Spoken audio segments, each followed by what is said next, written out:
भूतों की खेती। संदलपुर नाम का एक गांव था। वहाँ एक किसान श्यामू रहता था और खेती करके अपने घर का गुजर बसर आराम से कर लेता था। अरे भाग्यवान, कहाँ हो? आज तो हालत खराब हो गई। एक गिलास पानी तो पिला दो। हाँ हाँ, आप बैठो, मैं लाती हूँ। सारे बीज डाल आया हूँ। इस बार तो मौसम भी अच्छा है। भगवान करे फसल अच्छी हो। हाँ, काश ऐसा ही हो। आप हाथ मुंह धो लो, मैं खाना लगाती हूँ। रात को अजीब सा दिखने वाला बूढ़ा आदमी अपना चेहरा ढक कर श्यामू के खेत में जाता है। कोई बाहर नहीं है, जल्दी से जाकर ये खेतों में डाल आता हूँ। बूढ़ा आदमी रामू के खेतों में कुछ अजीब सी दिखने वाली बॉल डाल देता है। अगली सुबह भाग्यवान, मैं खेत जा रहा हूँ। कल बीज डाले थे, जाकर देखता हूँ। मिट्टी सूखी होगी तो थोड़ा पानी चला आऊंगा। श्यामू खेत में जाता है। अरे बाप रे, ये क्या है? ये तो किसी के हाथ हैं। मेरे पूरे खेत में तो जगह जगह हाथ दिखाई दे रहे हैं, मानो जैसे हाथों की खेती हो। अरे ये देखो, ये क्या हुआ मेरे खेत में? जल्दी आओ, ये सब क्या हो गया मेरे खेत में? अरे बाप रे, ये क्या है? इतने सारे हाथ! किसी ने काट काट कर इतने सारे हाथ कैसे फेंक दिए? अरे भाई, मुझे तो पता ही नहीं कि क्या हो गया। मैंने तो कल ही बीज बोए थे, ना जाने ये हाथ कहाँ से उग रहे हैं। भाई जल्दी से इनको यहाँ से उठाकर फेंक दो और जला दो। अरे जलाना क्यों? इन्हें गड्ढा खोद के दबा दो। कुछ लोग और श्यामू उन हाथों को उठाकर गड्ढा खोद कर उसमें फेंकने लगते हैं। अरे भाई, इन हाथों में तो जड़ भी है। ये कैसे अजीब से इंसानी हाथों की खेती है? श्यामू भाई, मैं तो जा रहा हूँ, मुझे तो कुछ ठीक नहीं लग रहा। इतने में एक बच्चा भागा हुआ श्यामू के पास आता है। श्यामू अंकल, आपका बेटा। क्या हुआ मेरे बेटे को? अंकल, आप जल्दी घर चलिए। श्यामू के घर पर जी, ये देखिए हमारा बेटा। ये क्या हो गया हमारे बेटे को? हे भगवान, ये क्या हो गया? बेटा बेटा, क्या हुआ? उठो बेटा। 2-4 दिन बीतने के बाद रमेश अपने खेतों में बीज डालकर आता है। अच्छा, आज इस खेत की खुदाई करके बीज बोए हैं। जल्दी से इस खेत में ये बॉल फेंक आता हूँ। अगली सुबह अरे सुनो, कोई है क्या यहाँ पर? ये देखो क्या है ये देखो। हे भगवान, भयानक भयानक चीज हो रही है। अरे ये क्या? तुम्हारे खेत में तो बहुत सारे पैर उग गए हैं। सब डर जाते हैं। ये क्या हो रहा है हमारे खेतों में? उस दिन मेरे खेत में भी इसी तरह हाथ उग गए थे। डरने से कुछ नहीं होगा, चलो इन्हें निकाल कर जला देते हैं। अरे भाई, इतनी लकड़ियां कहाँ से लाओगे? इन्हें पहले की ही तरह गड्ढे में दबा दो। मुझे कुछ ठीक नहीं लग रहा। मेरा बेटा।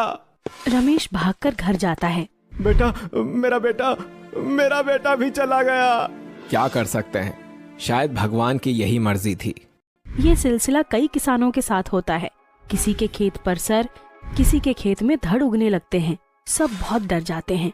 एक दिन सभी किसान आपस में चर्चा कर रहे थे। ये जो भी भयानक घटना घट रही है, हमें इसका पता लगाना होगा। हाँ, पता लगाना ही होगा। पर पता लगाएं कैसे? हमें अपने खेतों की रखवाली करनी होगी। हाँ, आज मैं रखवाली करूँगा। रात को कोई तो दिखाई नहीं देता, थोड़ा आराम कर लेता हूँ। लगता है सब सो गए हैं, कोई भी दिखाई नहीं दे रहा। मैं जल्दी से अपना काम कर देता हूँ। अगली सुबह फिर खेतों से कंकाल निकलते दिखाई देते हैं। फिर सब किसान साथ में चर्चा करते हैं। एक काम करते हैं, एक नहीं 2 लोग रखवाली करेंगे। अगर एक की आंख भी लग जाए तो दूसरा जगह रहेगा। हाँ, मैं रुक जाता हूँ, मेरे साथ कोई भी रुक जाओ। रामदास बाबा और रघु रखवाली करते हैं। तभी लो रघु, बीड़ी पियोगे? हाँ, क्यों नहीं। इतनी लंबी रात है, भला कैसे कटेगी? लाइए। हाँ, पियो और सो जाओ। मैं इतनी देर जाग लेता हूँ। थोड़ी देर में रघु को नींद आ जाती है। आधी रात के बाद अरे रघु, उठो। अरे बाबा, मैं क्या सो गया था? मुझे तो पता ही नहीं चला मेरी आंख कब लग गई। चलो कोई नहीं, मैंने ही बोला था तुम्हें सोने के लिए। अब तुम जागो, मैं सो जाता हूँ। अगली सुबह फिर खेत में। अरे ये क्या? आज फिर अंग की खेती हो गई। आखिर ये क्या हो रहा है? रघु, क्या तुम सो गए थे? बाबा तो चलो बूढ़े हैं, तुम्हें तो ध्यान रखना चाहिए था। भाई मुझे पता ही नहीं चला मुझे कब नींद आ गई। अरे कोई बात नहीं बेटा, आपस में झगड़ा मत करो। अब ये सब हो गया तो क्या कर सकते हैं, हमें आगे की सोचना चाहिए। मेरी मानो तो अब रात के समय कोई बाहर ही मत निकलो। कुछ दिन बाद क्या पता चीजें अपने आप ठीक हो जाएं। कोई फायदा नहीं रात को जगने का, सब अपने अपने घर में रहो। कुछ दिन खेती करना ही बंद कर देते हैं। उसी दिन सब घरों में सो रहे होते हैं। तभी रघु का बच्चा रोने लगता है। हाँ हाँ, अरे मेरा बेटा, क्या हुआ बेटा, क्या हुआ? पापा, पानी। रघु पानी लेने जाता है। तभी वो खिड़की से देखता है कि कोई आदमी खेतों की तरफ जा रहा है। रमेश, रमेश, देखो कोई आदमी हमारे खेतों की तरफ जा रहा है। चलो चलो उसका पीछा करते हैं। वो दोनों एक दो और किसानों को साथ लेकर उस आदमी का पीछा करते हैं। आज तो अच्छा मौका मिला, आज सब सो रहे हैं, मुझे किसी का डर नहीं है। आज मुझे आखिरी बार ये करना है, फिर मैं अमर हो जाऊंगा, हमेशा के लिए जवान और खूबसूरत। सब अच्छा ही होगा।